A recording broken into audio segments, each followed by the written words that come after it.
that support the main idea. This includes details that further establish one's main point.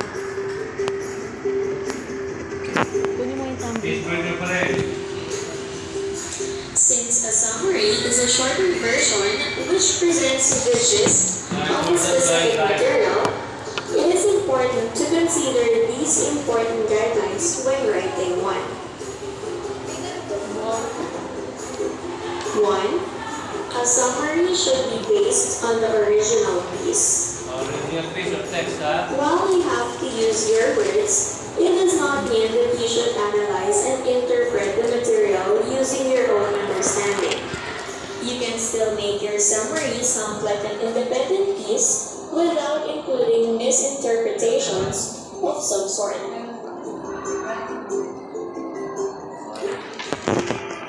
2. A summary should be kept short and simple.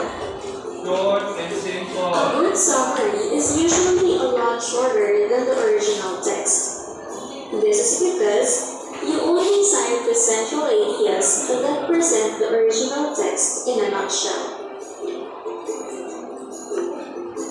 3. Use your own words.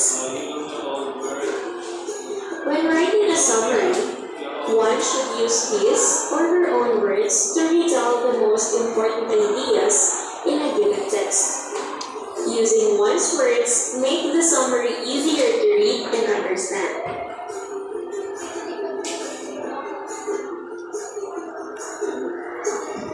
4. Know the main ideas or the key information in what you are summarizing.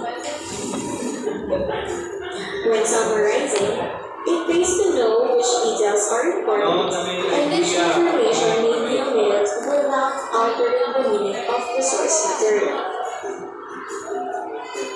5.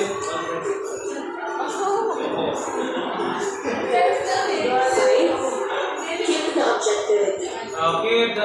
When summarizing a given material, one must remember to be as objective as possible.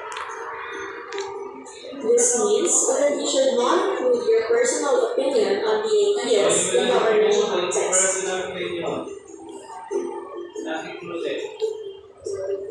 6. A summary must be comprehensive.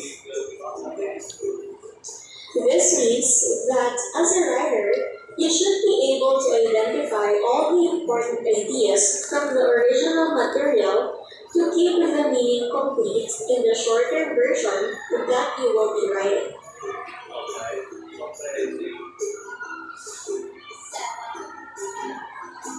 7. A summary needs to be concise. Since a summary is relatively short, you should be able to avoid repetitions of ideas when writing. This will keep the good flow of your summarized text. 8.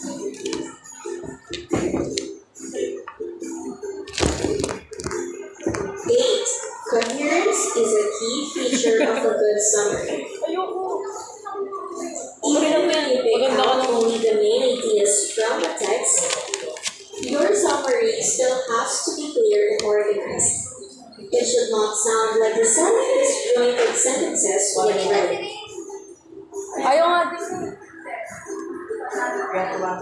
In summarizing key information in a text, one must apply several skills like scanning and skimming while processing the original material. This will help you in identifying key ideas from supporting details. Note-taking, as well as the use of graphic organizers to maintain a good flow of ideas, may also largely contribute to the summary you are trying to write.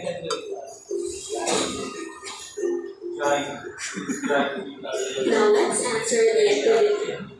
Tell whether which ones are true when summarizing or should be followed as guide when summarizing a given material. Write agree or disagree. Agree or disagree? Tingnan natin ha? Yeah. 1. A summary should have the same length as the original text. Sir. Sir. If you agree, thumbs up. If disagree, down, ha? The correct answer is Disagree. disagree. Yes. Mas maikli dapat yung summary. It should be shorter, remember, and concise, right? As possible. Next. Nasa na?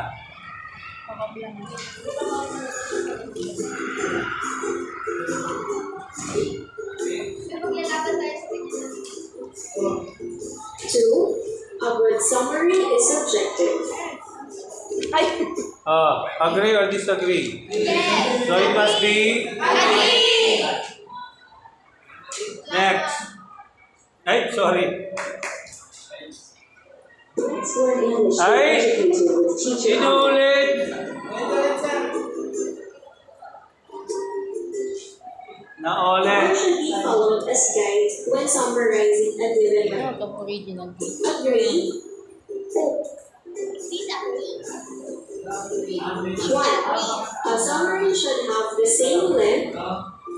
Two, a word summary is subjective.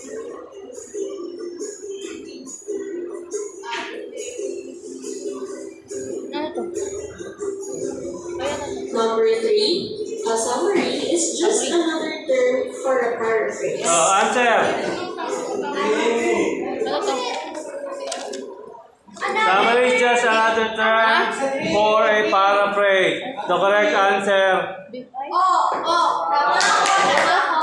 Paraphrase and summary is different, right? It was explained already. Next.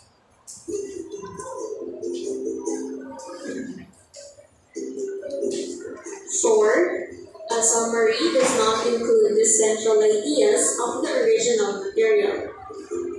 Answer.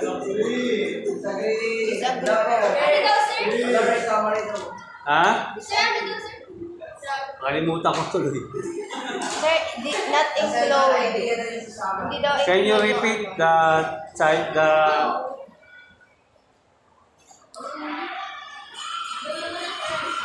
Let's learn English to educate you.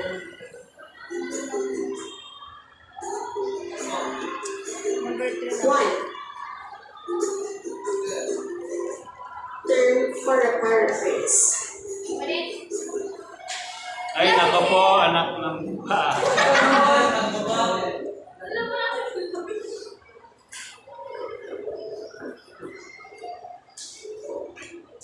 Sige na, tuloy-tuloy natin.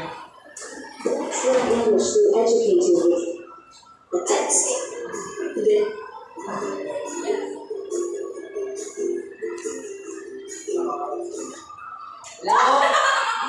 Sabi mo ulit.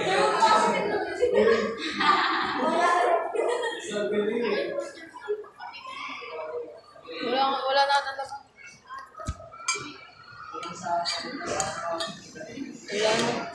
Wala na.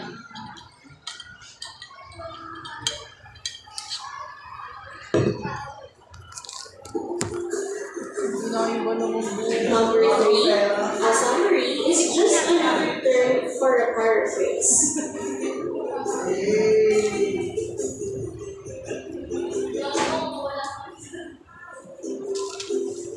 Four, a summary does not include the central ideas of the original material. Disagree po.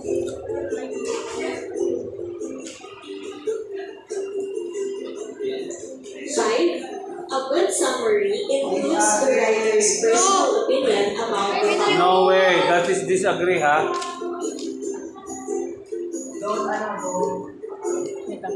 Six, include personal opinions when summarizing key information. Agree. Disagree. You cannot include your personal opinions.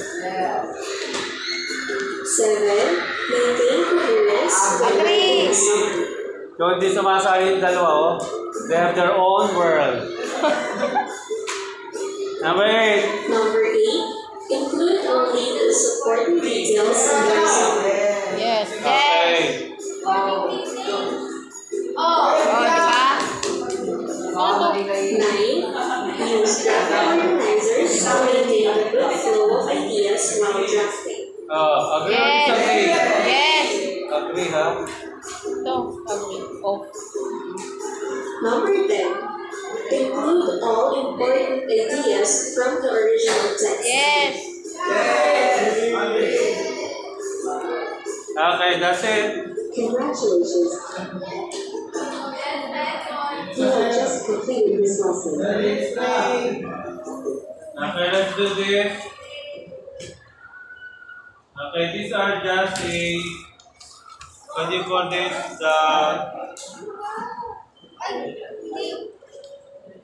The output, what do you call this, class? The content. Okay, so these are the tips when you write a summary. Step 1 to 5.